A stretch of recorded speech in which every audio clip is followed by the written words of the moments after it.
Boom, shakalaka, boom. It's a FIFO Friday here on the Clay Edwards Show as my tank is about empty after a long week.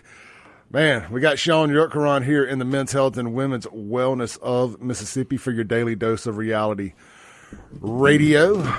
Man, I'm telling you, on E, son. Yeah, you tired?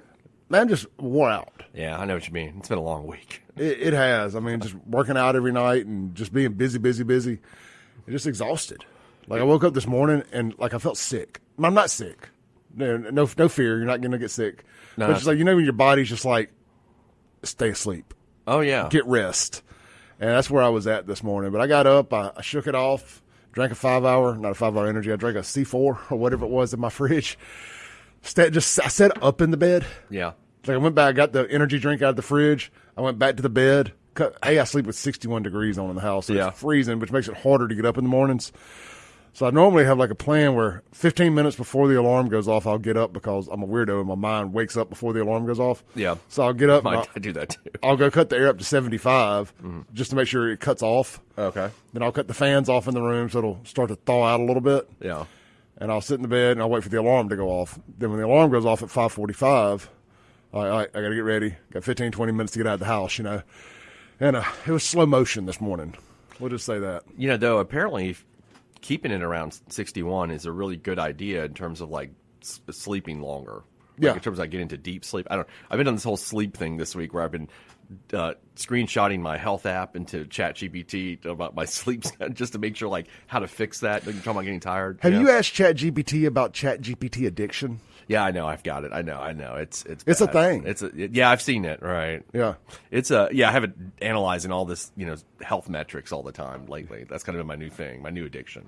Yeah. So, but it'll it's do good. that. I mean, it's good as long as you can pull away when you need to. I'm pulling away. It's not quite that. I haven't started dating ChatGPT yet. Now I've seen that. I have too. I saw somebody married their ChatGPT. Yeah, and there was one female, of course.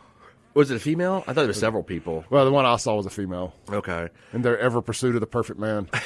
It was ChatGPT. Just unplug him and put him over in the corner. Well, I've seen where somebody, like, I think they talked him into killing themselves or something. Did you read that? Or I think I've seen something like that, but it hasn't been recently. Okay. I feel like this would be more recent. Yeah, I saw something the other day. I think what it actually said was that it told ChatGPT was going to kill themselves, and I'm like, I think they were mad that ChatGPT didn't do anything about it. But it can't notify the cops, can it? I don't know. I mean, I don't know the capabilities of ChatGPT in terms of that. I don't want my ChatGPT calling the cops on my behalf. No, because what if you're like, hey, I need to find a good place to buy some dope? I'm kidding. But, like, you don't want to do that. Ask ChatGPT where the best place to buy drugs in Jackson, Mississippi Yeah, is. exactly. Well, it'd probably be like, if you don't know that by now, Shaun, then I don't want to talk to you anymore. Yeah. That's what it would say. You're like, you're not even my friend anymore if you don't know that. Before we get started, man, I need to give away F'd Around and Found Out Grand Championship in the Friday edition. I don't have the new belt here with me, but it's here in spirit. Anytime one of these idiots decide to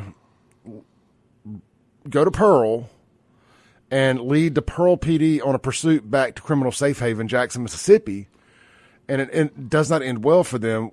Well, that was the birth of the FAFO championship, and it actually happened it ended, should I say, at the very exit. The very first FAFO championship was given at Elton Road. I'll never forget. I don't know what made me do it that day, where the idea spawned from, but I'll never forget. And last night, my platform, of course, I broke this news before anybody. Here it is, WLBT at 7 o'clock in the morning, finally getting around to sending out a notification about it with a few of the details.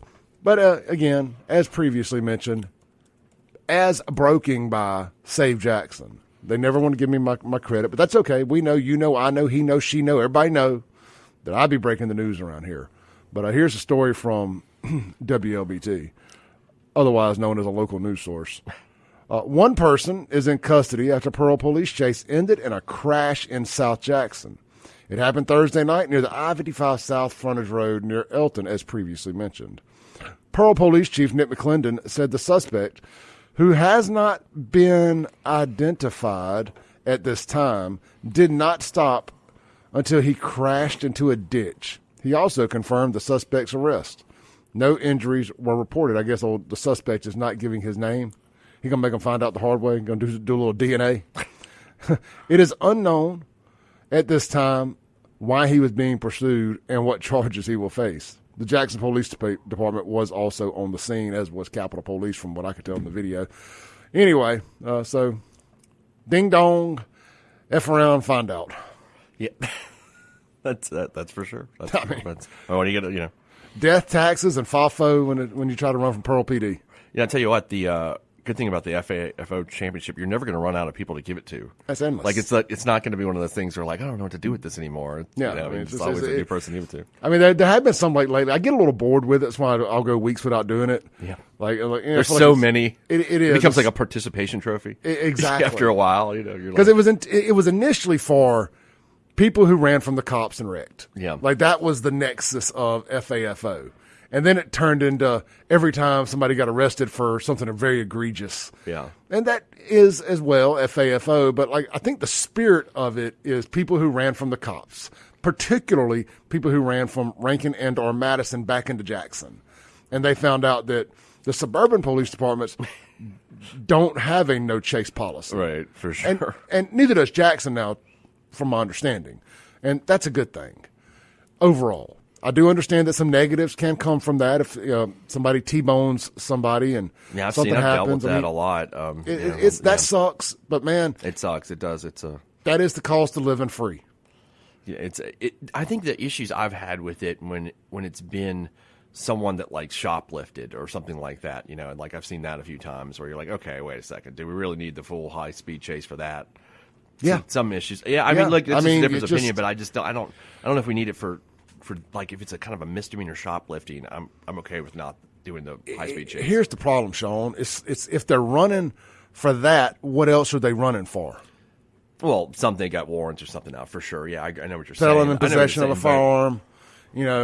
It's always that's always an added thing on every one of these pursuits. It's always also charged with felon in possession of a firearm. And what's that word? Recidivancy or whatever. What's the word? People who go back to jail. Recidivism. Recidivism. Thank you. Yep.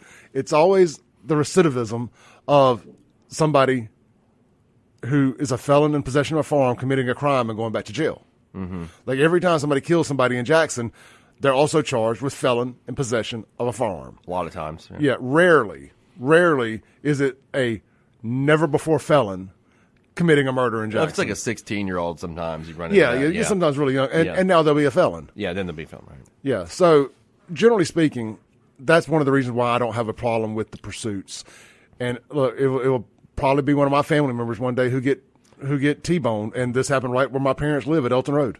Oh, is that where? Okay. They live down there, but that's the exit they take to get home if they're out and about. So it does that hits close to home. Yeah, it does. The one was off of years ago. You remember the Eric Law, the weather guy? Yeah. I handled the prosecution of that guy. You feel bad. You feel bad. Not him, but because he got prosecuted later for some other sex. I was stuff. Do you feel bad prosecuting the guy that T-boned him, considering what a piece of crap he ended up being? No, because he was a piece of crap during the prosecution. Like he was a horrible guy. Like I hate that dude for the rest of my life. Like I literally think about that still, and that was almost 20 years ago now. Yeah. But because I felt bad for him in that situation. It was this lady, it was a female that actually hit him that was running from the. And he was a chubby chaser too, wasn't he? Yes, she was. Yeah, he liked big girls. Yes, right? His wife was a big old girl. Yeah, he was a little skinny guy. Yes, he was very, very small, and it was weird. I remember meeting them at their house discussing the case, and he was like, I said he just had a lot of anxiety, and I was like, hey, dude, just have a beer later or something. He's like, I don't drink, kind of like making it seem like I was scummy because I did. Yeah, and he's like, we met on Christian Mingle or something. I'm like, okay, dude. Major red flag. I was like, right okay, where's the CP at around here? Yeah, and so I met her, and I was thinking, wow, these two really don't go together. And then years later, he was caught for that. He had that room in his house. You remember the Law and Order room, and he had that's what he called it. And so he had the story about that. So we had agreed to a plea deal with the person that him and his wife, and they'd got really hurt in that wreck, that police chase wreck.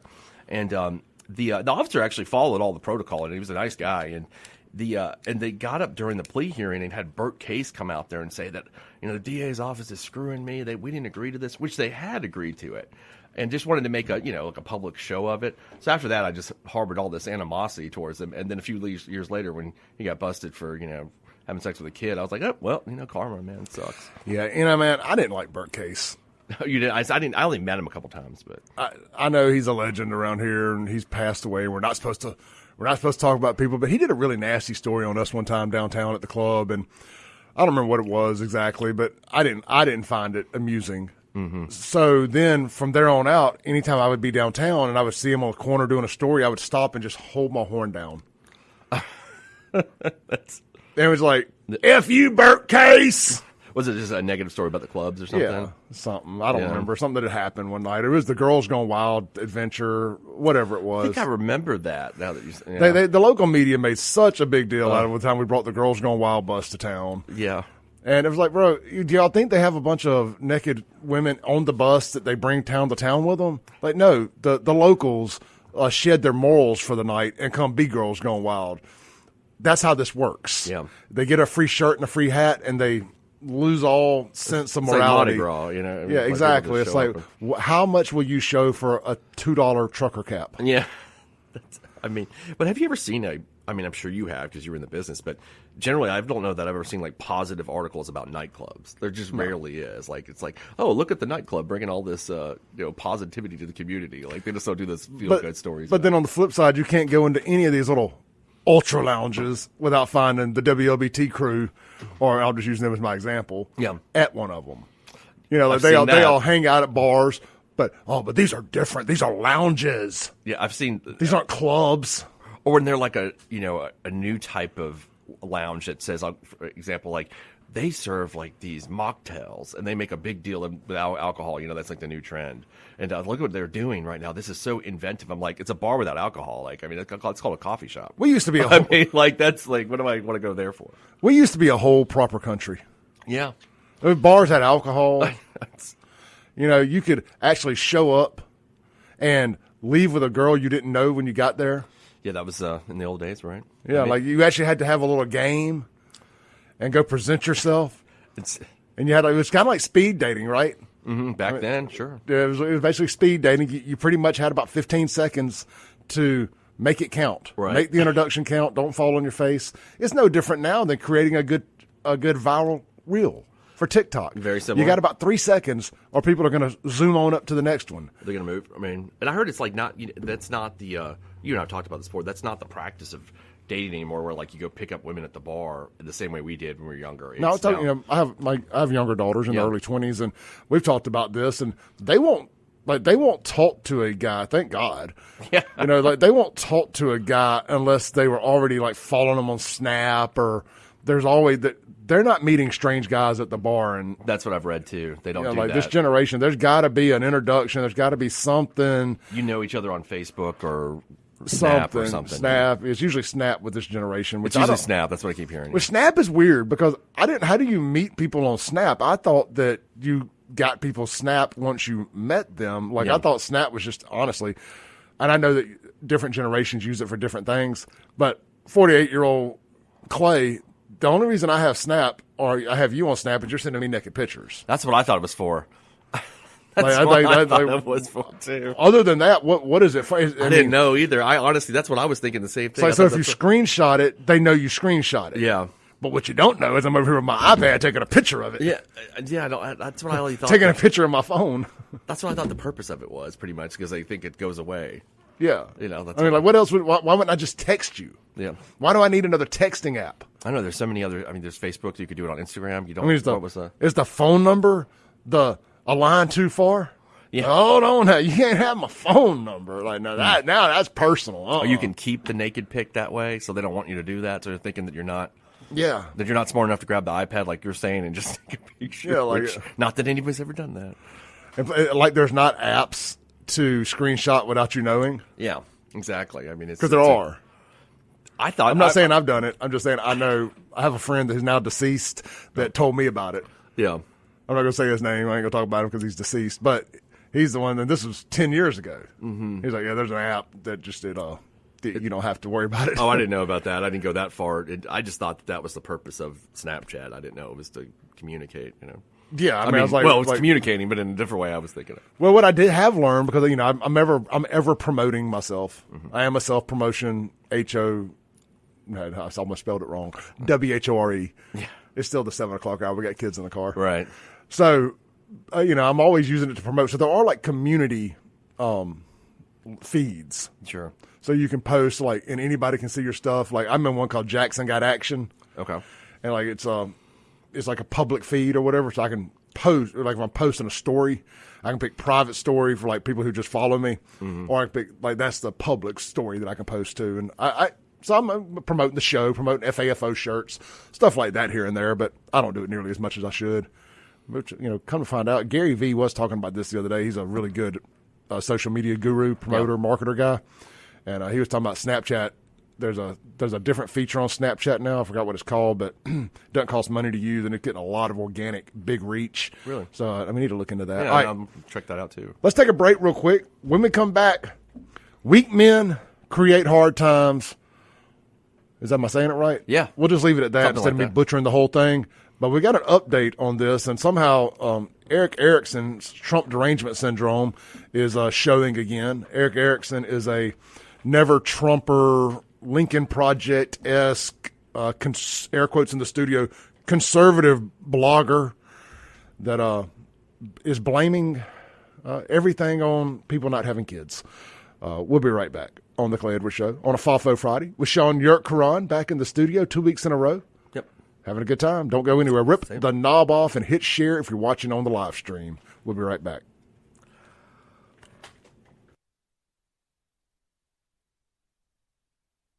Welcome back in to The Clay Edwards Show live. I say live. Live. ALIVE. We are alive this morning here in the Men's Health and Women's Wellness of Mississippi Studios. Guys, and man, I tell you all the time, I don't apologize for much, but I will admit when I'm wrong. And I have been making a mistake the last couple of days, and I have been giving you guys the wrong text number for Men's Health of Mississippi to get your free testosterone screenings. I am not sure how long I've been doing it, but I noticed that a few of you were texting me and said, hey, man, we're not getting replies back. I'm like, man, that is weird because I accidentally texted one day and they replied back in like 2 seconds. So I was getting ready to send some screenshots over to Men's Health and kind of see what the problem was. And I said, well, let me just check one thing here because I do have it saved in my phone. And I've been telling you guys the phone number wrong. But it hasn't affected many signups, so I don't think I've been doing it long. But either way, get a pen. And if you've been texting, please don't be mad at them. Point your anger at me. The correct phone number to text Clay for a free testosterone screening on a FAFO Friday is 601-800-5130. I've been saying 5031. It's 5130. 800-530-766. I'm sorry, that's lead code.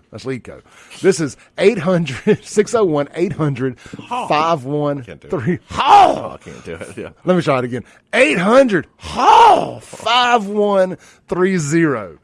Text Clay and get your complimentary testosterone screening. Shaun, I'm going to tell you one thing. Since I've been just ginned up on testosterone, son, one thing I can do, two things I can do really well. Woo! And 7665. Especially after meeting him in person. Oh, yeah. It's like now you're going to do it for sure. It was mid-interview with Ric Flair, and I was telling a story about that morning on the radio, all the woos I'd done, and the people in the veterinarian clinic calling Matt to say, is Ric Flair up there in the studio? We keep hearing all these woos. And I said, I can't say woo. You can't, in the presence of Ric Flair, go woo. Yeah, no, I was not going to do that when we were hanging out. I was not going to be that guy. You have to go, woo! That's like the guy that shows up to the Star Wars convention with the Star Wars t-shirt on. Like, you cannot do that. Like, you just can't like meet Mark Hamill with the Star Wars. That's that guy. I'd slap the taste out of that cook's mouth if I ever met Mark Hamill. Oh yeah, that's right. I forget. You guys don't like him because he's like liberal. I keep forgetting. I need a checklist of what celebrities. I just don't know. Well, I mean, anything. I'm going to move away from America. Is that what he said? Oh yeah, and of course they never followed through. Right. I mean, Rosie O'Donnell, I think, is the only one that followed through. Did she? Oh, she did move. She did. See, I don't follow like what the celebrities say about Paul. I'd stop that. This is before Trump because they've been doing this they started doing this during the Bush administration. If you remember that, yeah, like, it was a big thing. And I was like, why are we listening to all these celebrities about their political opinions? Like, I don't know why they all think that we're supposed to give a damn. I mean, like I really try not to. Like, I don't care. I've really tried to compartmentalize. Like, I'm doing it with sports. I mean, I'm still going to speak my opinion. Yeah. But I'm not going to let it ruin the good time. But it has actually creeped into ruining movies. Because all these movies have these, like, woke backstories and agendas. And it's like, can't you just make a good movie? Like, look, Top Gun 2 was a great movie. It wasn't politicized. It was just Americana. It's timeless. You don't even know what year it was filmed in. It was just good. Yeah. You know, it didn't have a woke agenda. There wasn't a gay, transgender, rainbow, billy goat, jet fighter pilot. I mean, and that's crazy considering, I mean, Tom Cruise is pretty weird. He's a weird guy, but I don't think he's woke. I don't know what he is. He's always been just Weird. Just weird, right? Is he a Scientologist? But I don't know his political opinions. I have no idea what they are. Or Scientologists, do they lean conservative? I mean, I don't know. I saw some link the other day. I was watching the Dallas Cowboys Netflix thing, which is really good. I'm going to watch it tomorrow. It's or excellent. tonight. I'm not even done with it yet, but it's so good. And it's talking about Herschel Walker, so I Googled Herschel Walker because I wanted to remember something, and then it had a link to like black conservatives that were like famous, you know, and there was all these like athletes and, you know, movie stars that are black that I just never knew because I just didn't know their political opinion, like David Tyree, like, you know, talking about like the receiver for the Giants, the greatest catch ever. Like, I'm like, oh, he's a conservative. Like, I just, you know, I guess people just don't mention it or whatever. So I just thought that was interesting. I was like, I didn't know what their political opinions were. Real quick, I want to make sure I plug this a couple times today, guys. If y'all are looking for something to do tonight, Cypress Point, Cameron's Garage. It is one of my best friend's birthday parties. He's got his own radio show here in town. I'm sure he's promoting it as well. Dirty D, Daryl Arnold. It is Daryl's birthday party tonight at Cameron's Garage out there at Cypress Point. I can't remember the guy's name that's playing off the top of my head. I'll get all that pulled up here in a little bit when I do an official read for him. But if you don't have anything to do tonight, change of plans. Daryl's birthday bash. No cover charge. Got a great band coming down from Nashville in a tour bus and everything. Big national recording artist. Come do a lot of cover stuff too. So it ain't all originals, nothing like that. It's just a big time show, big rock show, big country show, whatever you want to call it. Daryl's birthday party tonight. Don't forget they got the steakhouse there and everything. So you can go get great bar food and go get the steak. Heck, for lunch today, it is the ribeye steak sandwich Friday. I went last Friday, got one for my birthday. I ate the whole damn thing. Shaun ate the whole thing. Really? The Friday before last when I went and got it, I was only able to eat half, and I took half home to eat later. Mm-hmm. I sat there like the gluttonous hog I am, and I ate this whole sandwich. Yeah. And I went home and I took like a 2 or 3 hour nap, and then I had to get back up and go back there for dinner. Oh no! Kelly and Mo wanted to do my birthday dinner. So that's when you have that day when you eat bad twice a day, right? I mean, it's good food, but it's yeah. Well, it was a steak. It was a steak sandwich for lunch. Yeah. A whole 16-ounce ribeye on a fresh made bun from scratch. There, they make their bread daily there, so it's like buns on another level. Yeah, it's just phenomenal, and the steak's so juicy because it's fat injected. Sure. So it's just all that shit dripping on the bun. So the bun gets good and soggy, which I love. It sounds good. Not waterlogged, but like a Worcestershire on a roll kind of. Right. And so I had to go back. I went home and slept for a little while, and I really wanted to cancel birthday because I was so full, I was miserable. But I shook it off. That's when an Adderall would have been great. Yeah. That's when you need one of those. Right? Oh my God, I could have used an Adderall. But I don't do that. I'm just saying, but I would have. Anyway, so I go back there, and luckily, they got slammed. A crew of 45 people showed up out of the blue that wanted to eat. I was like, hey, guys, you can push my order to the end of the line. Nah. I am nowhere near hungry. So what I ended up doing is I nibbled on some appetizers, and I got a whole tomahawk ribeye. Oh, yeah. And I took the whole thing home. And for the next 2 lunches, Saturday and Sunday, I made eggs to go with it, and I had steak and egg for lunch Saturday and Sunday morning. Because there's no way I could have eaten that steak for dinner that night. So it all worked out perfectly. Sounds pretty good, though. I mean, it fits your macros, right? Exactly. Exactly. I mean, and I have kickstarted. I'm back in ketosis, and I'm eating nothing but heavy protein. Yeah. So I did break a little bit a couple of days ago when I went to Martin's for meatloaf, and I did eat the mashed potatoes. But other than that, I hadn't had a carb all week. Man, that's awesome. Yeah, I'm feeling good, man. I'm feeling good. I think why I felt kind of crappy this morning is I got a little bit of the keto flu the first week, just kind of energy roller coaster. But let's do this. Let's take a break. When we come back, I do want to jump on this Eric Erickson story about men and families and people. He's got this wild reason why people aren't getting married. It's just everybody's wanting to have so much fun. We're living in such good times right now. People don't want to get married, and it's tariffs' faults, sort of. It's really weird. TDS at its finest. He blames the right and the left equally for once. I'm like, this is hilarious. Like, they're both people on the right and left, men, not women. He's blaming men here. Yep. That they're equally just selfish. And we just want to have sex. We just want to have sex no and commitment. party. Yeah, that's what it is. I mean, I hate to break the news to him. That's been going on my entire life. Yeah. I mean, and probably our parents' life and everybody else's life. You know, people always want to do that. But I do have a theory as to why people aren't getting married right now. Oh, I've got lots of them too. I love to discuss this. And yeah, we're gonna peel this onion back because the foundation of the story is kind of correct, right? But he's wrong about why. I think we're probably right. Yeah, I think we probably are. All right, let's talk about it when we come back with Shaun YURTKURAN on the Clay Edwards Show. Oh, yeah, and John Bolton's house has been raided by the FBI. We'll get to that, too, before we get out of here today. To the Men's Health and Women's Wellness of Mississippi Studios. Whoa, here. woo. I'm about to do a woo after I saw that. Yeah. On a FIFO Friday, this segment brought to you by our friends over at Martin's Downtown and Martin's Livingston. Guys, did you know that Martin's Livingston has a new music venue attached to it out there? It's a chapel that has been built. They do like special events, weddings. I think they even have church there, some. But Martin's is booking live entertainment over there. I don't know if they're going to be doing stuff every weekend, but when they got an actual full band that they need to put somewhere and they think it's a good fit, that's where they're doing it. And it's called Livingston Live. And they just had a big concert, a Grateful Dead tribute show this past weekend. And, dude, it was a massive turnout out there. They had a big block party. In Livingston? Yeah. Do you know the big Bud Light beer trailer they bring to the St. Patty's Day parade? Yeah, sure. They had that thing out there. Wow, that's awesome. That was fun. Yeah, and it's got the big screen TVs behind it, so they're able to watch whatever was on and serve all the beer. And that's cool. Yeah, it's just really, really cool. A lot of great stuff going out there at Livingston. They got where's that band here?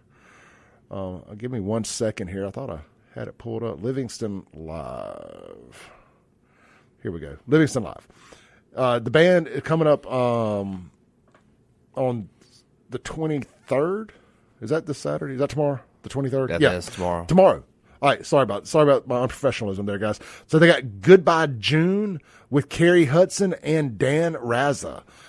This Saturday night, August 23rd, you can go find the tickets at Martin's Livingston or Livingston Live. Now, there's 2 Livingston Live Facebook pages. This Livingston Live has a white photo as the main picture and with like a guitar on it. And Livingston Live is 2 words, not 1. So just FYI, there's 2 Livingston Lives, but honestly, use some common sense, guys. It's the one that's been updated. Yeah. With the recent events.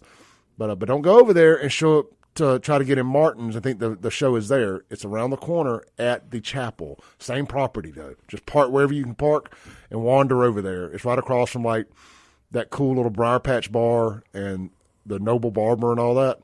But if you're hungry, go to Martin's, eat dinner, and then plan on just, boom, walking over there and checking out a concert in a really cool venue. I'm actually really excited about getting out there and checking this out myself. I don't have any plans tomorrow night either, so I may very well do just that.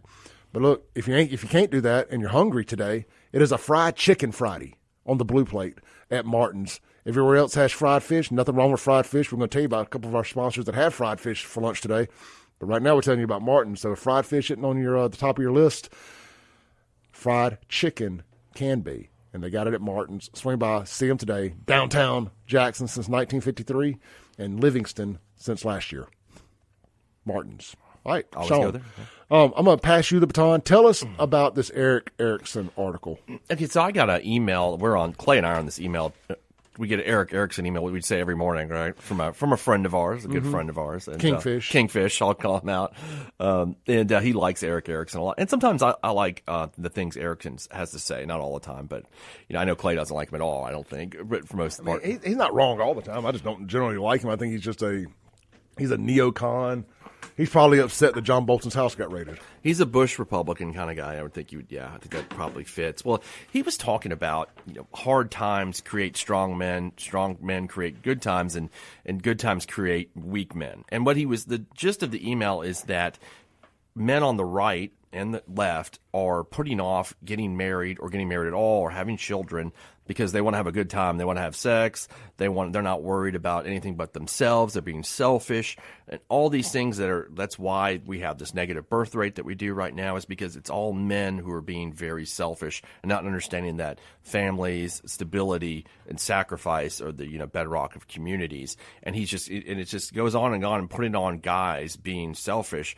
And I texted Clay when I read it this morning. I said, he's really leaving out a lot of the dynamic of this that's kind of unfair. I think both of us agree on maybe the central premise of it, that families are a good thing. Yeah. Stability is a good thing. Nuclear family, absolutely. I think people always, strive for that kind of situation, but that our modern reality just is something vastly different that he's not taking into account at all here. Yeah, dating apps and the fact that 10% of the guys are banging 90% of the women. Yeah, there's one thing. There's about 90% of men out there who feel like they have no chance at finding a significant other because every girl out there that's a 6 or above thinks that they can get the perfect guy, or they have this unlimited shot at options. Social media has absolutely ruined and distorted women's view of their self-worth and their self-value, and they all think they can get the muscle-bound, ultra good-looking guy, and they're looking down at their comments, and guys are thirsty-ass dudes are lying to these women who post, these pictures of them looking like 10 pounds of poop in a 5-pound bag, like a can of busted biscuits. Oh, you're ravishing. And always in their inbox, always DMing constantly. You got that. Women have way too many options. And what it's doing is they're always, even when they're dating you, they're always keeping it just open-ended enough. Look on social media. I know lots of people who are dating, and they ain't all the way committed on social media. It ain't because they don't want people to know. It ain't because they're keeping their personal life off social media. It's because they're keeping their options open. Right. And you can kiss my butt if you try to tell me otherwise. Now, I do keep my personal life off there because there's crazy people, and I'm going to sound like a bit of a hypocrite here, and I understand that. Well, I am single right now, so it really doesn't matter what I do. But so you're like, DM me. No, I'm kidding. but I'm telling you, man, it is women have had the view of their self-worth blown way out of proportion. Yeah. And they're keeping their options open because even when they're dating you, they're still looking for what's better. Does this guy fit all the 5'6"s? 6 feet, 600 horsepower, 6 inches or more.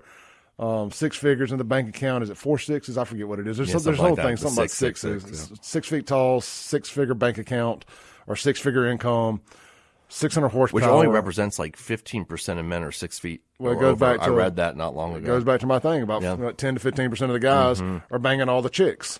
The other thing, too, I think all of that is what you just said is very true. But there's also the other factors so we've got a divorce rate of 50%, give or take, right? And then because people are keeping their options open. 70% of the divorces are filed by whom? Women. Okay, and then the man takes on a lot, if you look at statistically, takes on a lot more of the financial burden of a divorce than a woman does. Just statistically they do. And the laws are kind of crafted against men. So I think a lot of these guys are also looking at like, wait, am I going to get financially ruined also if I go through all – there's just a lot of stuff that he's leaving out here other than the blame on men, I think, which is just unfair. There's a lot of factors in there that you need to add into there. And also younger girls are dating older men more now than ever. Yeah, there's a lot of that. There's a whole group of younger dudes who have just been ostracized. What are they called? People who have checked out. Incels, right? And they become incel. Nobody becomes an incel by choice. Right, yeah. Nobody's looking for that life, I get you. Yeah. No, yeah. People ain't about that life. It just happens to them. And, your boy's been blessed. I ain't never been an incel, but I can see how it can happen. I was watching, that Rich Cooper guy that you and I watch a lot, that a lot of people love. My favorite saying, and I'm glad you brought it up because I was just listening to say it, so I hope I'm not stealing your thunder. No, okay. They're never yours. It's just your turn. He says that. He's got stuff like that. And he's this Canadian guy. He's about mid-50s. And it's so true. I was listening to him last night while I was working out, dude, because there's a couple of relationships ago, like I thought I was getting married. I thought this is it. God sends people in your life at the right time. He knows when you're ready. I done sold myself on all this stuff and just got that harsh reminder. They're never yours. It's just your turn. And that's what Cooper says that a lot. and he talks. Well, he had the other day on his show. He had an email from a guy who was he's from Toronto. Cooper's in Toronto. He's out of Canada, and guy was in Toronto. He said he was 34 years old, and he made had his own little business, made over $100,000 a year, and he never had a serious relationship in his life, and he had not been able to just really successfully date. And I was like, God, it kind of goes to what you were just talking about, the people that incels, that like he'd reached the age of 34 and never had a girlfriend. And he was, reaching out to Cooper for advice on this, like how to navigate that. And that's, I think, that group you're talking about that is at that point. So you do have to, now guys, it does take, and the Guns in Your text line is 769-241-1944. 769-241-1944. It does take effort on your part too. Sure. Like you got to know, all right, look, it's a competitive market out there, the sexual marketplace value. What is yours? Mm-hmm. Women are all about hypergamy. Yeah. And so it's you got to ask yourself, what are you doing wrong in a lot of these cases as well? I mean, you can't just show up with you can't just blame look, you're right. I know what you're getting at.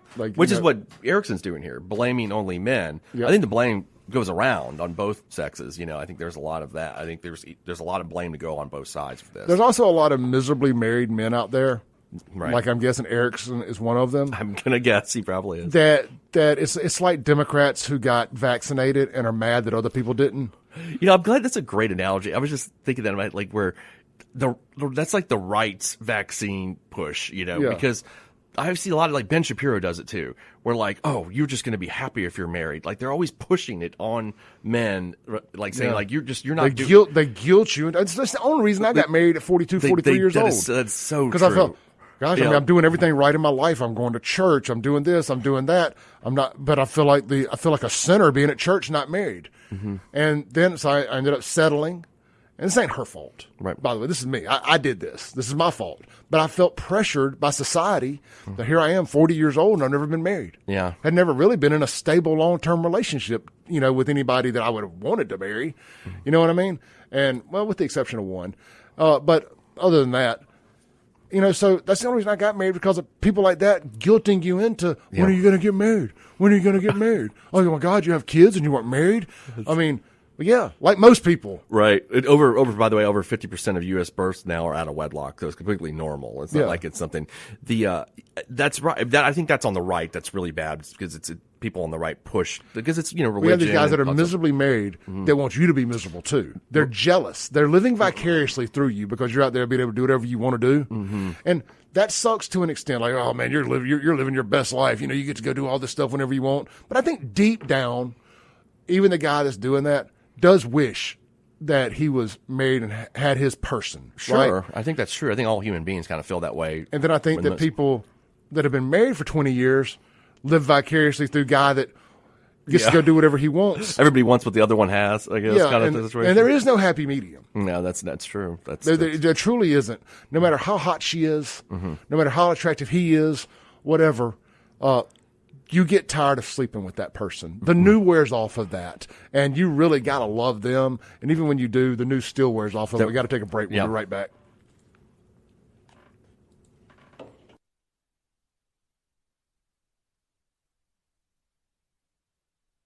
Welcome back in. We got about 20 seconds to the top of the hour break. We're going to keep this conversation going, and we're going to talk about why I don't think either one of us really regret not getting married in our 20s, because so many people who did have spent 20 years with somebody just for them to leave them for no reason other than the time was running out on their attractiveness. We'll be right back.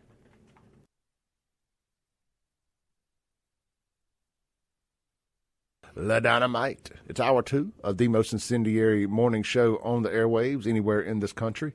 This is the Clay Edwards Show. I am, of course, Clay Edwards. He is Shaun YURTKURAN with the YURTKURAN Law Firm. You can reach him at onetextlaw.com. That's onetextlaw.com. But you can, the number or the spelling of one. He's got it both. He's all wrapped up for you.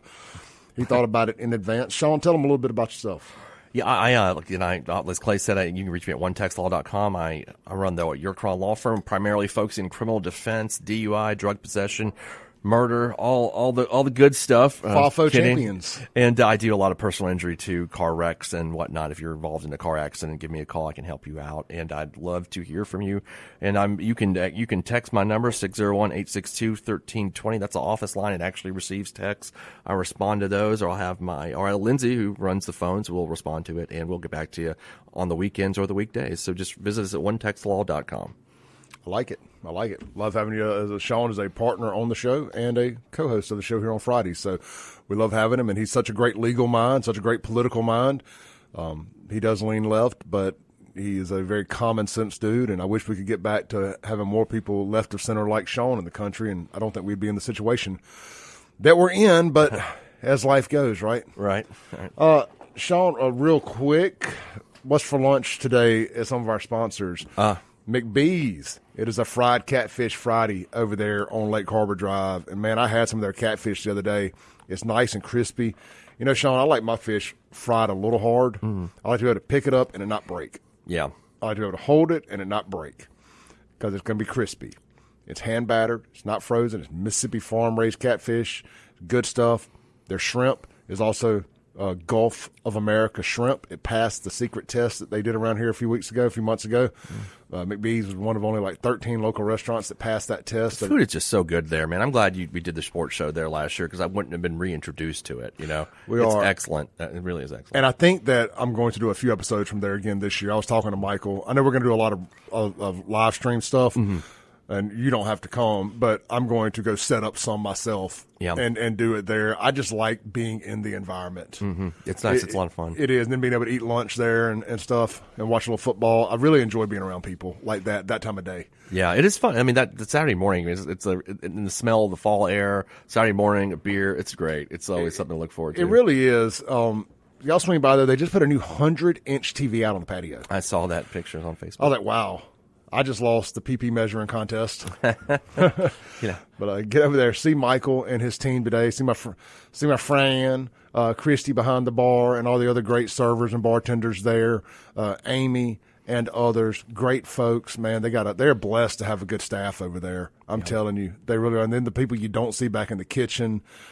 Great folks over at McBee's, man, truly, truly are. And I wouldn't be saying that. I know it sounds like I just say things because people are sponsors, but y'all know I promoted these places when they weren't sponsors. They're just people that I like doing business with, and glad to call them friends and partners here. So swing by McBee's. Look, if fried catfish ain't your thing, don't worry, they got you covered. Today's other blue plate specials include hamburger steak, chicken breast, or country fried steak, hand battered.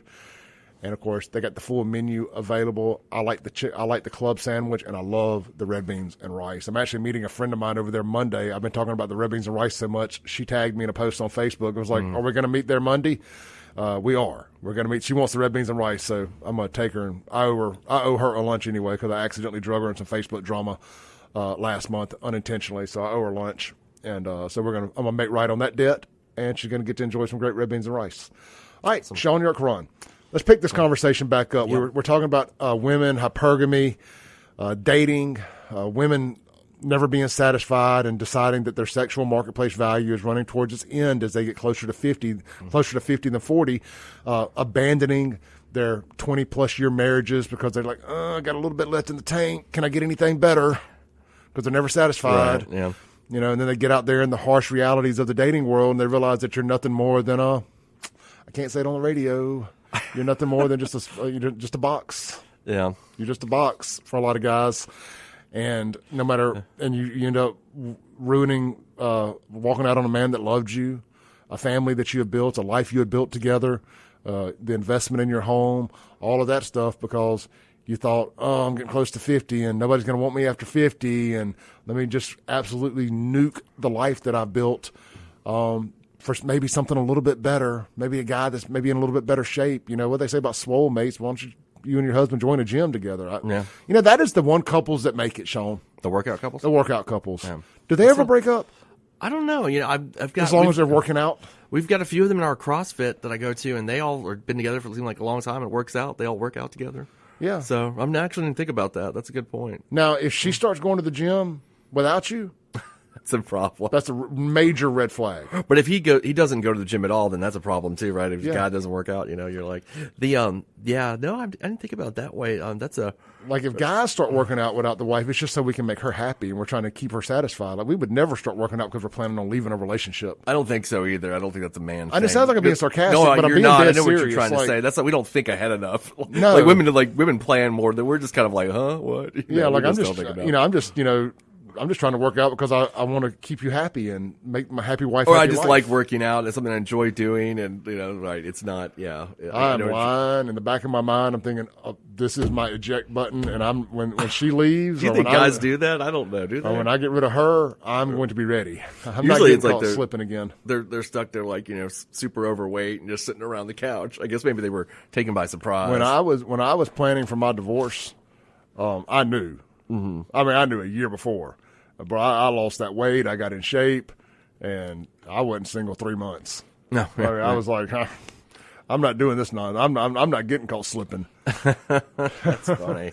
And I got in shape, and was ready when the time came. Yeah. But look, that's a rare exception. It's just a bad situation there. But Shaun, what do you think, man, about women? So, well, I think it's So I think when people. Like what we were talking about at the break about how like we've got a lot of friends, men and women, that like got married in their early to mid 20s, and now we're both at that mid-age life point. You're 40, I'm 46, where you're seeing a lot of them saying, "Okay, now we're splitting up after a 20-year marriage." Now they're single, just like us. Yeah. Like they're just right because you and I never had that kind of long-term marriage, so we were kind of like outliers on that and didn't live that life, don't know what that's like. But you have a lot of friends, I'm sure. I have a lot of friends that did that, and now. After all that time, I'm sure you're getting the same phone calls I'll get from guy friends being like, man, this is 20 years. This is a long time. I missed out. That's what I keep hearing from them. I missed out on my youth. And I was like, no, you didn't. Everybody that was everybody that was at Shuckers when you got married is still at Shuckers. They're still at Shuckers. I know. I tell a lot of them that too. I said, no, you guys had some great kids, or everything seems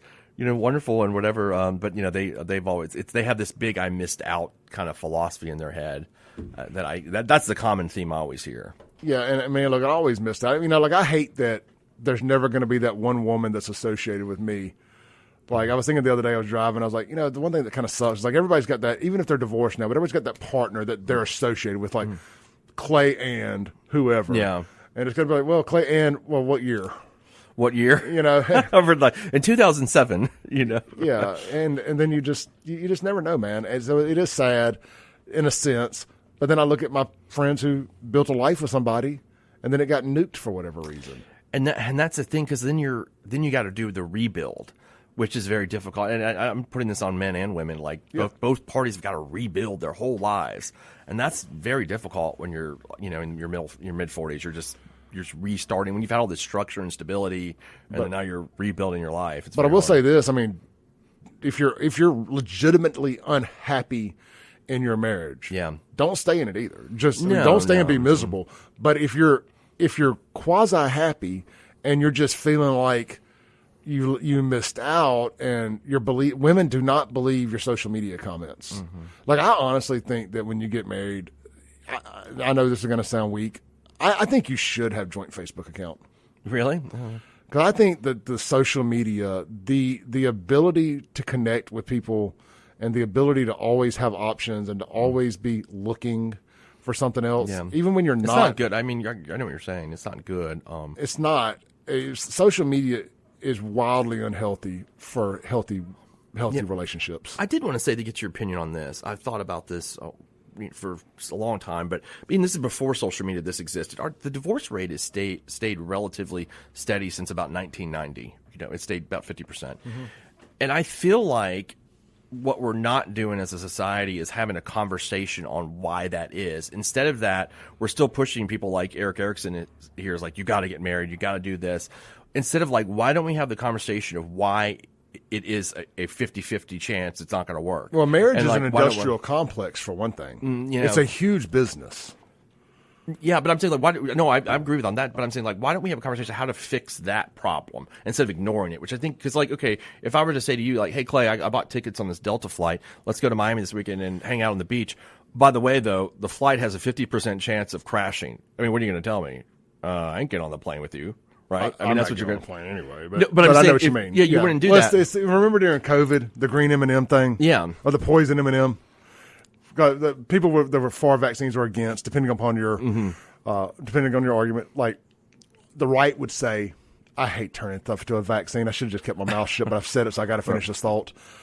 It was the whole M&M, the poisonous M&M. Oh, yeah, I remember that, thing. sure. So the people on the right would say, I'm not going to get a vaccine because, it's killing one out of however many people. And they were like, and the left were like, oh, so you're worried about that? Well, okay, well, what if I told you that there's 1,000 M&Ms in that and one of them will kill you? Would you still eat it?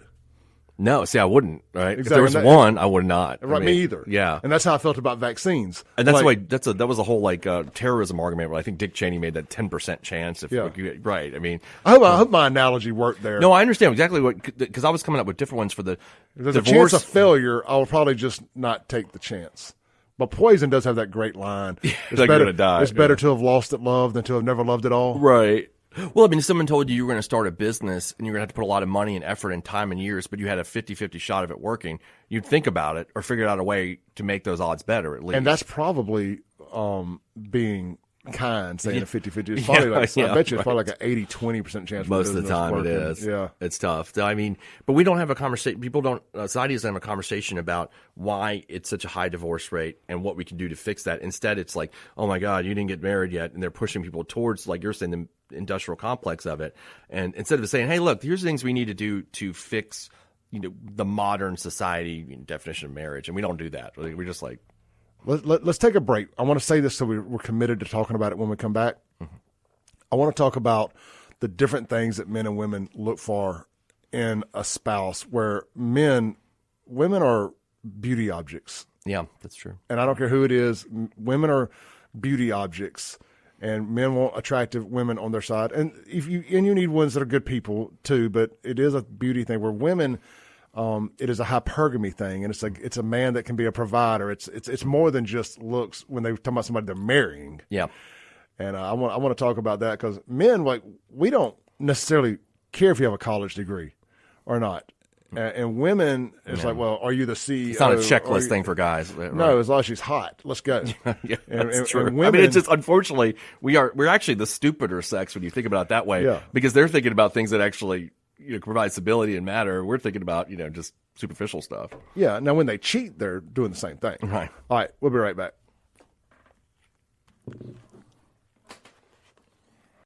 Welcome back in to the Clay Edwards Show here live on WYAB. Guys, if you have any automotive issues, go see my friends out at A1 Gear and Auto. They get you taken care of, whether it's basic maintenance like your oil change and brakes replaced, they got you covered, or complete engine overhauls, they got you covered. Also, ring and pinion is what they specialize in. It's so much so it's even in the name. It's called A1 Gear and Auto. They are the industry leader here in Central Mississippi for your ring and pinion work. Why go to one shop when they're just going to send the work to A1 anyway? That's right, dirty little secret there. Most of these shops, they send their work to A1 Gear and Auto, and then they upcharge you to be the middleman. Cut the middleman out. If you're having any rear end or front end issues, take it straight to A1 Gear and Auto yourself right there. Highway 49 South, Florence, Mississippi. That's A1 Gear and Auto. Shaun, let's see here, man. We were talking during the break. Mm-hmm. And what was it I said that I wanted to make sure we hit? Because I kind of had a brain fart. Yeah, you kind of gave me one too now. I'm trying to think what it was. We were down such a rabbit hole with this. Well, okay, like one thing is, and I know it sounds like we're having a women bashing show today, and it isn't necessarily like that, but I'm just saying, like, these are facts that I see out there. And I'm sure that women can sit here and have the whole reverse side of this conversation. I think it was Eric Erickson sending that we got from Kingfish this morning that kind of set up the revolution. Like, it's all our fault that society's crumbling. Yeah, because we're wait a second here, that's not necessarily true. I mean, and it's just like it is. I didn't mean to turn into a dating show Friday either. Yeah. But it's where we're at. Maybe I just wanted to get the stuff off my chest anyway because it's been on there a little bit. Mm. But it is really, really hard out there because I just think that women just have this. And I blame it on social media more so than anything. Or really, you can take it back to feminism, as I was just saying before we came back from the break. I think that feminism and the hunt for equality has made. I think that is really. You want to go back to the divorce rates? When did they get? They've been the same since when, Shaun? Around 1980, 1990. Around, yeah, those years. That tracks. Yeah. to about the time that the women really, really got into the job place, and it became so expensive to run a home as a one-income family, and women had to get to work. Everything started getting really expensive, and I just think that has caused the divorce rates to go up. And I know I'm going to sound like a sexist pig here, and you're welcome to think that, but I mean this from a good place, not a selfish place. Society was a much better place when women stayed their ass at home and raised kids and cooked and did women's stuff, and men went out and did men's stuff, hunter-gatherer, stuff of that nature. I know that that's going to offend a lot of people, but I just mean it in a sense of our traditional roles as genders, male and female. We were a much better society, and society was much better off when women stayed home and took care of the home, and men went out and were the providers. I have a complicated way of looking at that. It's not like I necessarily disagree 100%, but here's the problem I do have with it. So, like, if we're talking about like the 1950s, where everybody got married and a woman didn't have any option career-wise. I'm not talking about male options. I think that is probably unfair to someone. Where, like, saying you're trapped in a bad marriage in 1950 and you're a woman. Sure. What do you do?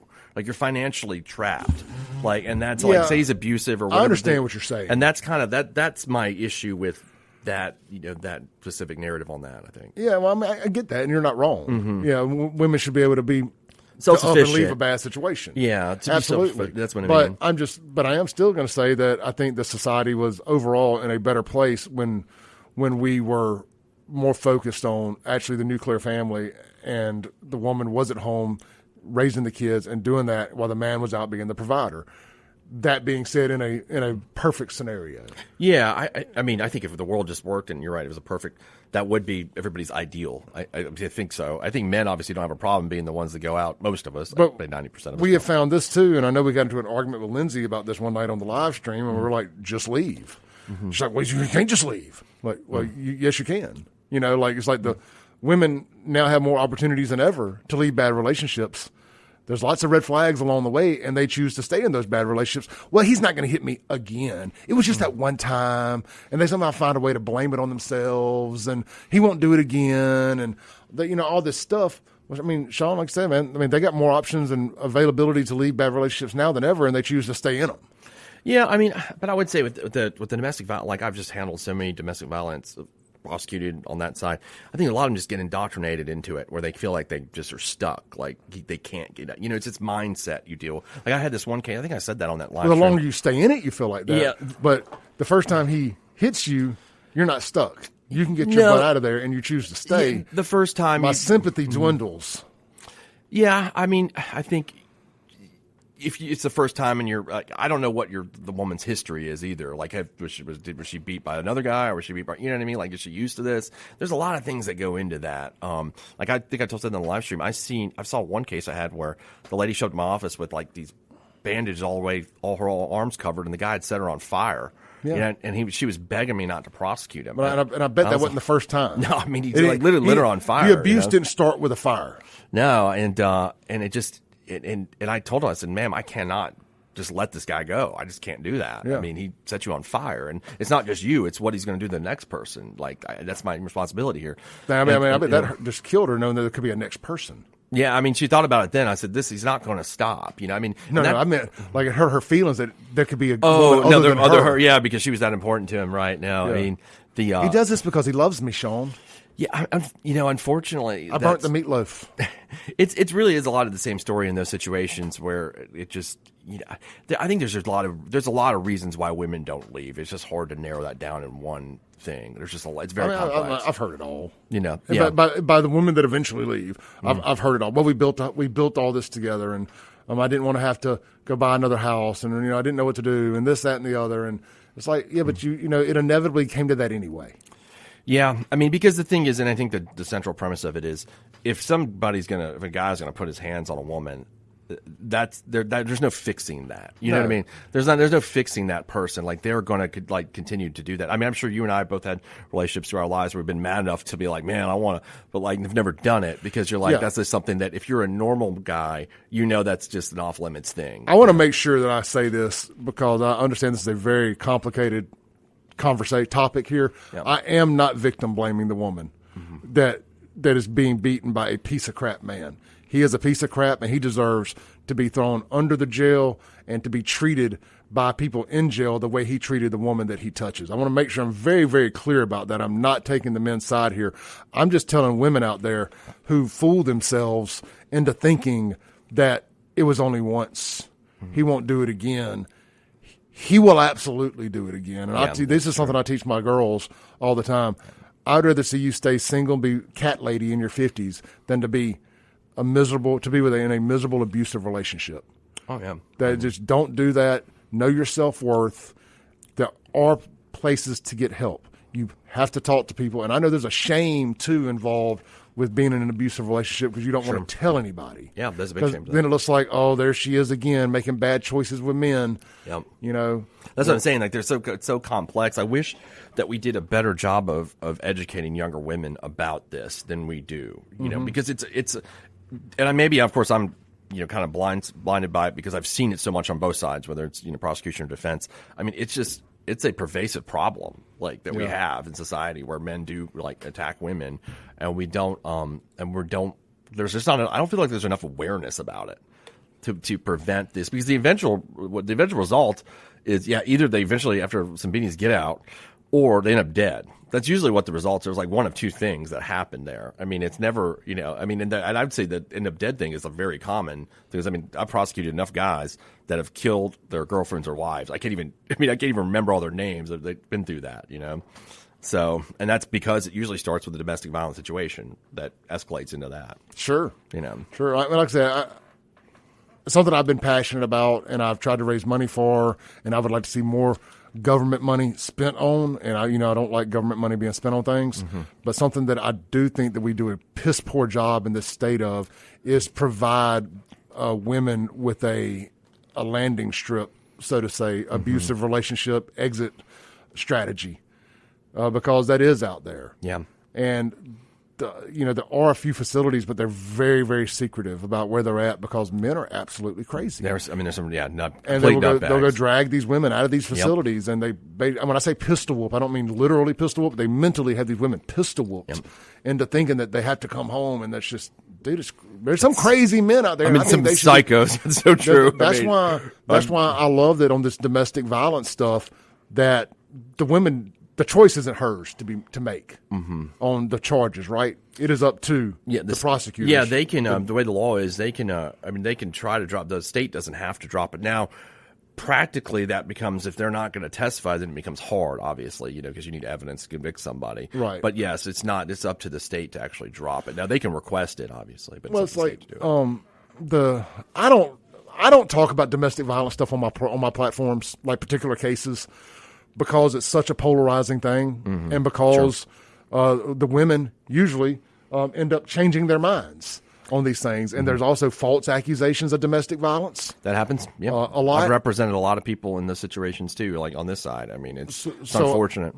I was at a bar. I won't say where. I was at a bar one night, and I met this girl who listens to the show all the time. It was her and her mom actually sitting there. It was early one evening, whatever, it doesn't matter.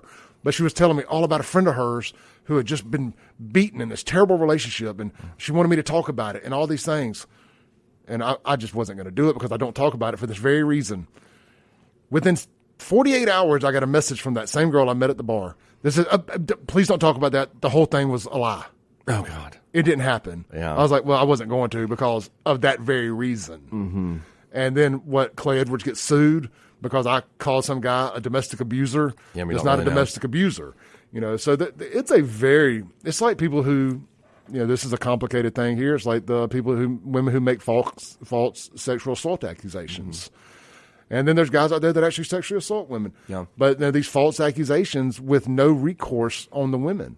I have a big, big problem with that. False domestic violence accusations. I mean, Shaun, if a guy gets accused of sexually assaulting a woman, and whether he did it or not, but let's just say he didn't do it, and it's later proven he didn't do it, there's still a large portion of people out there will never believe it. Never believe it. It's or same thing with if they get accused of being a pedo. Yeah. It doesn't matter how innocent, how big of a case of mistaken identity it was. Doesn't. Somebody planted it on your computer to set you up, and it's proven. Yeah, you're screwed. Yeah, but you still did it. Yeah, I mean, you're absolutely screwed. Your reputation is shot to hell, it regardless. And there's little to no recourse for the person who did that. No, not really. I mean, it's the biggest example, remember, was the Duke lacrosse case with those guys. Yeah. That was and there was some recourse for the prosecutor. Even he got disbarred. I can't remember if he went to jail or not. Yeah. But I mean, there was that. And it come out, the woman, the black lady, comes out years later, I think last year, and said the whole thing was a lie. Yeah. Finally admitted it. Mm-hmm. And those poor guys, I mean, how much their lives were destroyed at that point? It's that punter with the Buffalo Bills like a year ago. Same thing happened to him. Lost out on this whole contract. That pitcher in the MLB. Yeah. Was it Trevor Bauer, maybe? Can't remember. I hate to say names and get them wrong, but I mean, it cost him hundreds of millions of dollars, and it was proven, and he still can't get a. I know you're talking about. I can't. As a pitcher, it's the Nationals he played for. I think the Nationals or the Reds or the Padres or somebody like that. I mean, it cost him $100 million contract, and now he's suing the woman, and it was found, and he still can't get a gig because he's just got a stench on his name. It's just it's the easiest way for me to sum this, or not easy, but domestic relationships are hard. Yeah. But relationships are hard, and there can be a lot of negative consequences on both sides. People will come back and say, we got to take a break. People will come back and say, and I'll say this. And this is not a do as I say, not as I do thing, or do as I say, not as I do thing. Don't go out and have promiscuous relationships. It would save you a lot of heartache. I mean, just from looking from a legal perspective, that's what I see. It would save you a lot of heartache. If you're a high market, if you're a high value man, you got a sexual marketplace value score, of greater than 7 or 8 on a 1 to 10 scale. There's women out there who are shady women. They're vampires. They're succubuses. I mean, there's a group of them I know off the top of my head that go from bar to bar here. They'll show up 4 or 5 deep, black dresses, looking all nice, all 40 and above, Yeah. And they will 100% go after your soul. And I think I know who you're talking about, but yeah, and they're just trashy, soul sucking vampires, and they will absolutely, if they thought they could set you up to suck some money out of you by accusing you of sexual assault, they would do it. And I know we're getting way off the initial conversation here. Let's take a break, come back completely reset. Let's talk about a little politics. Bolton's thing. Let's talk about the Bolton thing. I also want to talk about the lieutenant governor of Florida going and single-handedly bringing back the illegal alien truck driver that killed the family. Oh, often. Did you see that? No, I haven't seen it. This is awesome. I need more of it. This is the energy I want out of my politicians, even if it is a publicity stunt. I like it. Yeah. We'll be right back.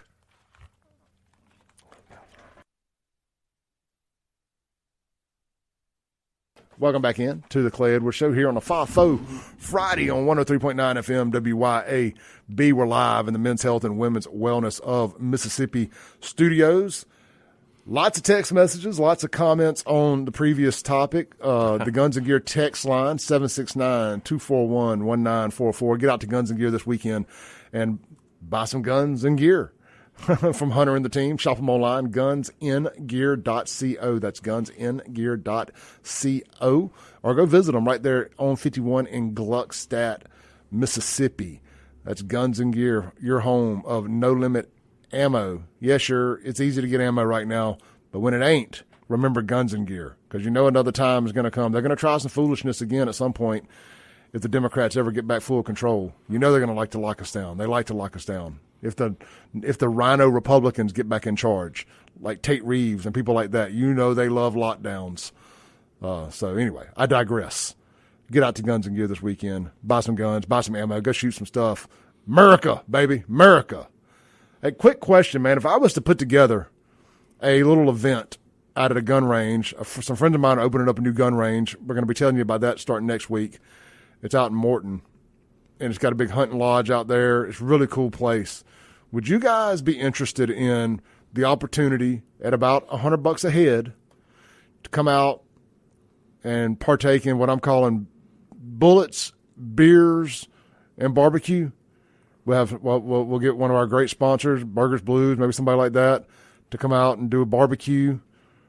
Maybe we'll get Grills Mississippi to come out and roast a whole hog or something.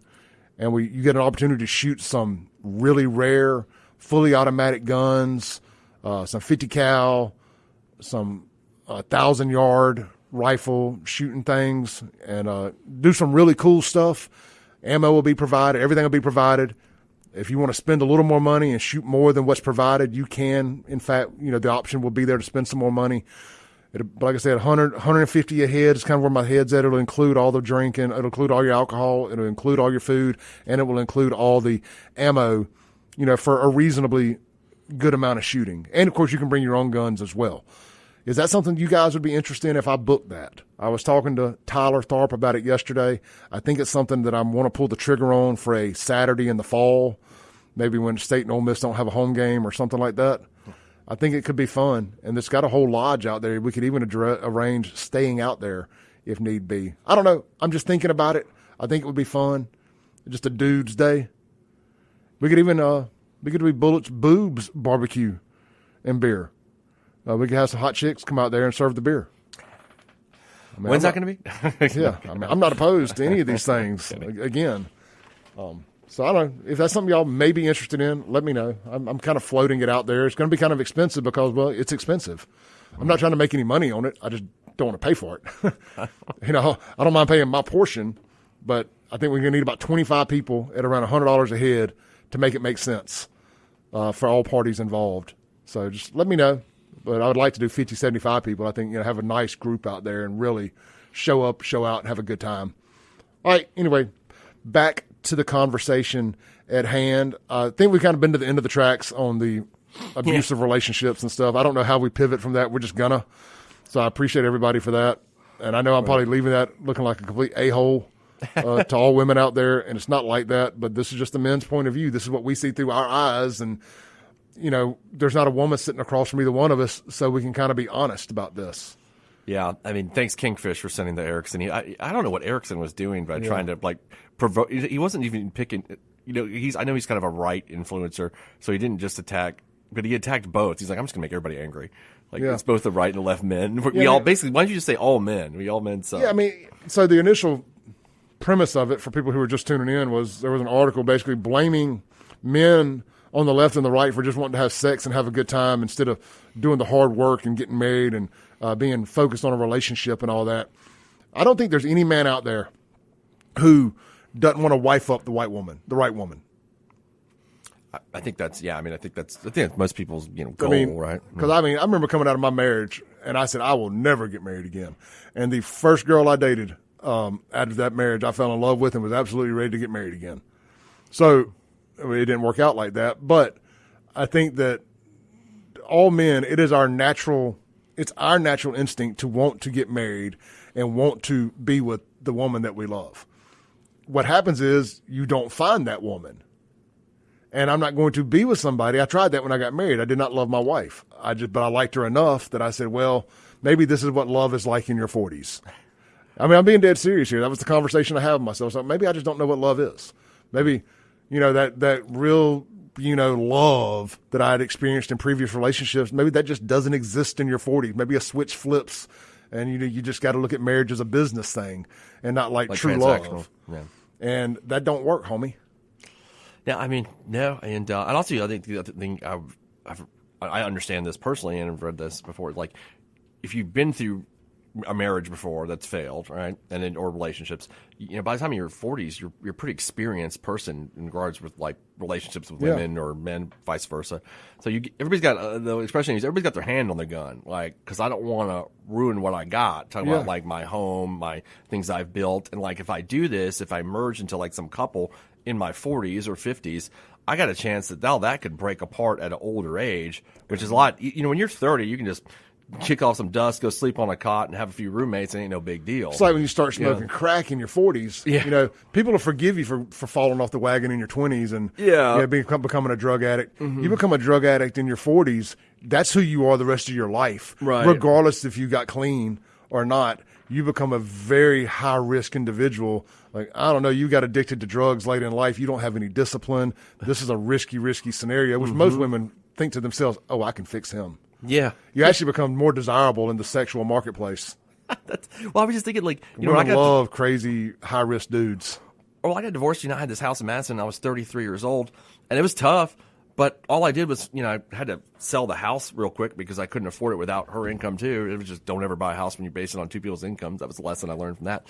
And then I end up in Bellhaven in a house with our friend Bo and another guy. And but you can do that when you're 33 because you're 33 and that's fine. But I'm 46 now. Mistakes are a lot harder to fix as you get older. Yeah, what if you're 55 and you're you're going to go live with two other guys? You're not going to do that at 55.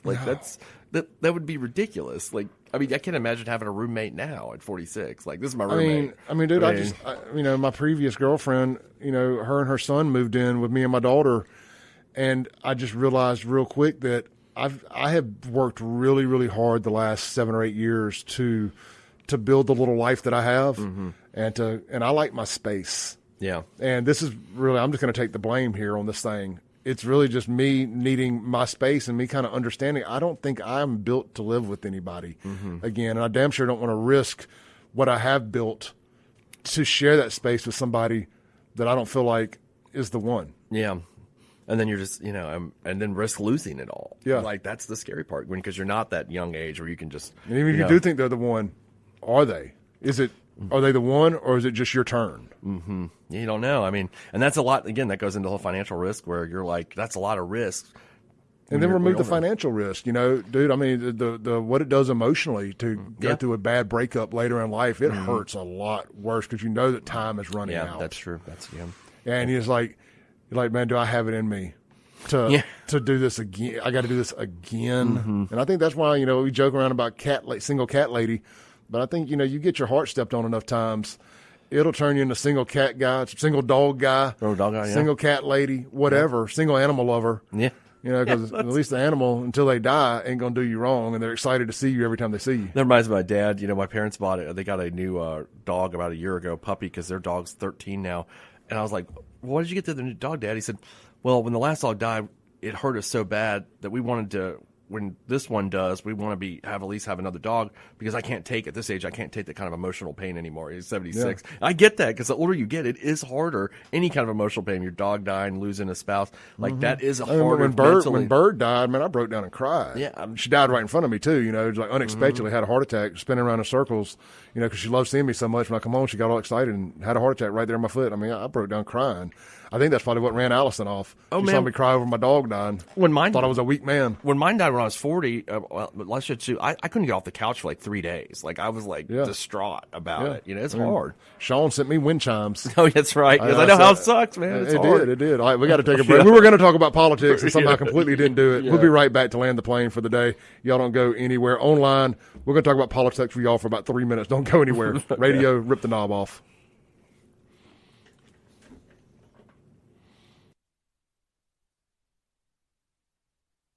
All right, Shaun, we got just a couple minutes here before the when we are live. Okay. We're on the radio. We're on the internet. We got about 3 or 4 minutes break here. John Bolton's house got raided. Yeah. We don't know any details. FBI raided John Bolton's house. We will see. Payback's a bitch. And I know that it says it's something maybe related to classified documents. That's interesting. That's the only thing I've seen. That's become the new. It's a new reason to raid everybody's house. Classified documents. Did you bring on everybody's now in the government from now on is every time they see a piece of paper, I'm not bringing that home, right? Or you have to delete your cloud. You're I don't have any of these documents. All right, so there's that's floating out there. Follow Shaun or me. I'm sure we'll be talking about it on social media at some point. Shaun, a couple quick hits here for you. Yeah. The lieutenant governor of Florida. Up about it. Yeah. What are your immediate thoughts? Well, I don't know. I didn't get a chance to read it all. So, there's some Indian guy that he caught that got in a car wreck. Yeah, 18-wheeler, an illegal alien that California gave a CDL to, and a company hired him, and he was down in Florida, just made an illegal U-turn, and a family in a van smacked it. I've seen the video. It's brutal. And all three of the family members, husband, wife, kid, died immediately. Did he not stay around for the wreck? Must not have gotten back. And they went and got his ass on a private jet and brought him back to Florida. And I like the lieutenant governor made that trip. I think it is a bit of a virtue signal or whatever you want to call it. But I like it. Like that is showing your citizens, hey, we're taking this serious. What did he just flee the scene of the accident? I think it sets him up to be the next governor. That's gonna be a fight in Florida as the governor thing, because you got Ron DeSantis' wife who's in the mix, then Byron Donald is in the mix. And I like Byron Donald a lot. I don't know that's gonna be. I like Casey. I like Casey a lot too. So you got DeSantis. You might have got three of these folks in the. And I'm looking at the picture of this guy. He's bald with a big beard, kind of looks like tough dude. The governor, the lieutenant governor. I hadn't even seen what he looked like, but. This is a big play. It's a power play. I like it. And I shared it this morning or last night. I said, hey, this is big D energy here. Yeah, he's obviously running for governor. Clearly. I was like, can you vision any of our statewide politicians not named Andy Gibson or Shad White doing that? Because they would both 100% do that. Oh, yeah, for the publicity stunt, both of them would. Yes, I agree with that. And I don't mean that, and it ain't wrong to do stuff for publicity. I mean, yeah, I'm just saying the two most likely to do it for publicity. Yeah. They'd 100% do it. Well, just period. Yeah. I mean, I don't mean that it's going to sound like an insult when we say, oh, doing it for publicity. But yeah, like some things you do for publicity. Mm-hmm. Some things you do to build the brand. And this is one of those things. It's kind of low-hanging fruit. I don't have a problem with it. But I couldn't take anybody else seriously doing it. Yeah. Those Tate two doing it would be right. Delbert. You see Delbert doing it? Delbert, right. I mean, that would look stupid. It's just out of character, whether you agree with it or Even not. Even Lynn Finch would look ridiculous. Yeah. Because she just, the top law enforcement agent in the state. She's with the I can red see dress. Shaun Tyndall doing it, but he's not an elected official. Mm-hmm. Yeah, he's not an elected official. I'm trying to think, is there any other ones that I can think of that would, I don't know. Michael Watson, too laid back. No, it'd have to be Shad or Andy. Those are the only two that would that would do that. I mean, Andy had a dang ear bandage. I like Mike Chaney a lot. The insurance. I got to spend some time with Mike at the Neshoba County Fair a little bit and talk to him. He actually listens to the show, which I was just caught off guard by that. Right. And gave me a really really nice compliment. But yeah, Shad and Andy, I could 100%. Oh, that's I don't know.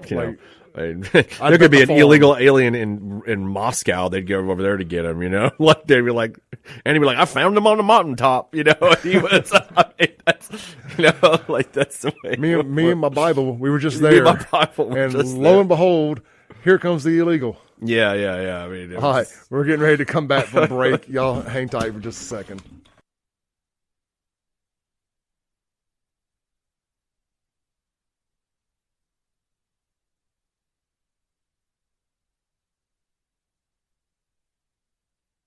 Welcome back in, guys. Do not forget Dirty D, Daryl Arnold. It's his birthday party tonight out at Cypress Point Resort, Cameron's Garage, and it is Ribeye Steak Friday right out there as well. Don't forget Martin's Livingston at Livingston Live. Big concert tomorrow night. Check out their Facebook page for more details. Shaun, YURTKURAN, thank you so much. Thanks, one of our man. best shows ever. Y'all be blessed.